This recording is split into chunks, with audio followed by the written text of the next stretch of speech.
To Biochemistry DSP channel. Uh, in in this session, I'll be explaining about the semi-conservative mode of DNA replication. The three possible models of DNA replication are conservative, semi-conservative, and dispersive DNA replication mechanisms.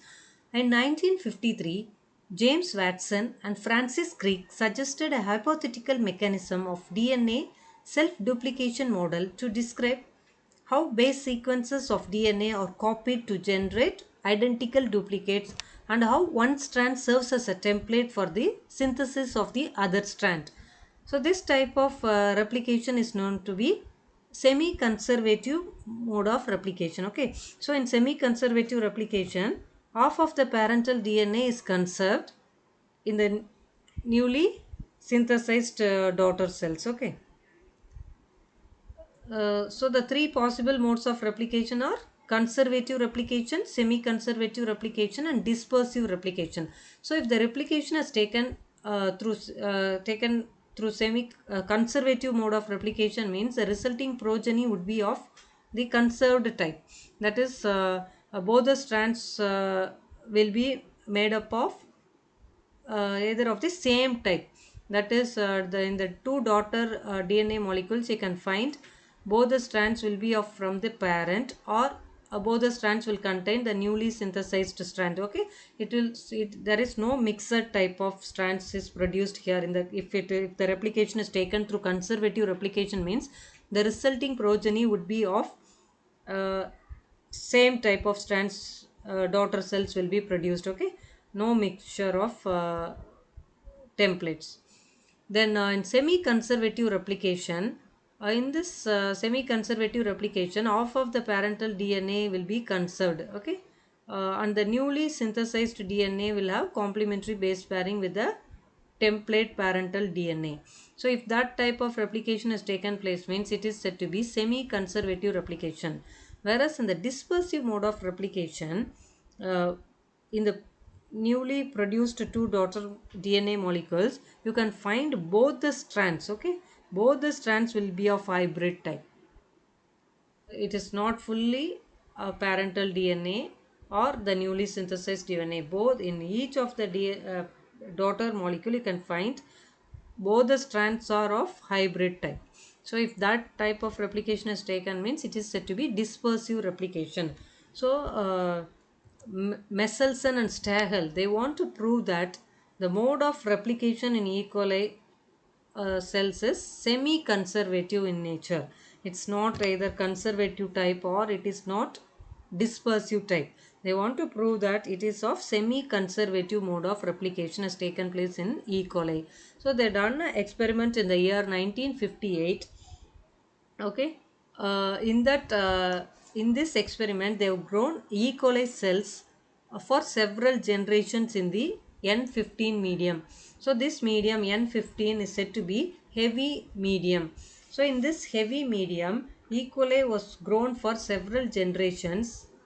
Okay, uh, and when the cells of this DNA were extracted and centrifuged with cesium chloride, okay, they found that, so in this N15 medium, they found that, that is, before transferring this N15 medium cells into N14 medium, they have taken extracted the DNA and checked for the replication type. Everything was of parental type N15 and N15 only. There is no mixed type or anything. Okay, it's only purely parental heavy DNA. They found it in the 0 minutes sample. So then after a transfer, they transferred some of the cells into the medium which contains N14 isotope. This medium is said to be the light medium. Then they took the extract and analyzed by cesium chloride density gradient centrifugation. Okay, and checked for the result. So this is called as first generation. So first they took only the 0 minute sample. Before replication, they took the sample and checked. The result is 100% is of N15 and N15 type. Okay, then they mixed some of this N15 cells into N14 light medium and checked for the results. That is called the first generation first replication round or first generation sample. Say they extracted the DNA and analyzed using cesium chloride density gradient. The result was found to be 100% hybrid type. Okay,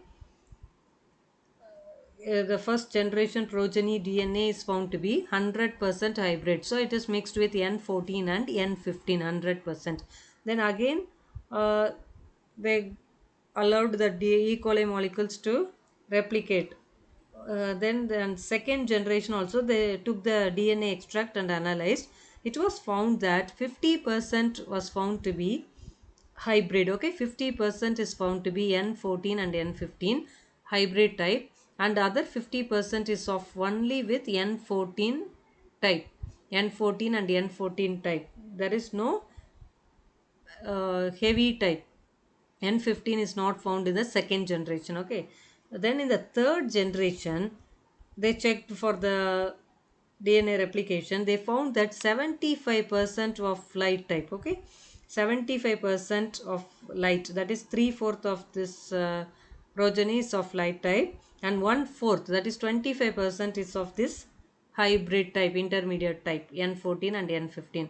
Then again they done the experiment, they checked the results for the fourth generation. They found 88% of or with N14 type, that is N14 and N14 DNA, and only 12% is found to be with hybrid type.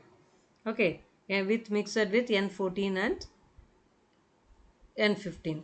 So from this this was the experiment. They did more generations to generations and checked for the results. So they found that in this all the generation they found one of the, okay, half of the parental DNA is conserved. Okay, and other half is only light mode. There is no heavy DNA molecule.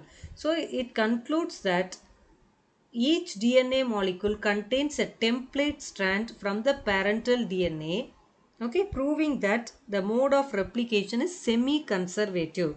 So only in the semi-conservative mode of replication, 50% of the DNA will be of parental type. Okay, one, that is one strand will be of parental type, and the other strand will be the newly synthesized type. So in Messelson and Stagel experiment also, it proved that each of the parental DNA is conserved and serves as a template for the synthesis of new complementary strand. And it also proved the Watson and Crick complementary base pairing rule. Okay, so it is the replication is also based on the complementary base pairing proposed by Watson and Crick, proving that semi conservative replication alone takes place in E. coli. Okay, so this was the results of their experiment. Okay, they found either it is once 50 some of the strands will be of from hybrid type, that is intermediate type N14 and N14, and the other type is severely N14 type. There is no N15 and N15 sample alone, as they didn't from any generation they didn't get this N15, the parental N15 and N15 DNA strand has not produced in any of the progeny. So this shows that DNA replication is semi-conservative. Okay. Uh, Thank you. Thank you for watching this video. Subscribe and support the channel Biochemistry DSP.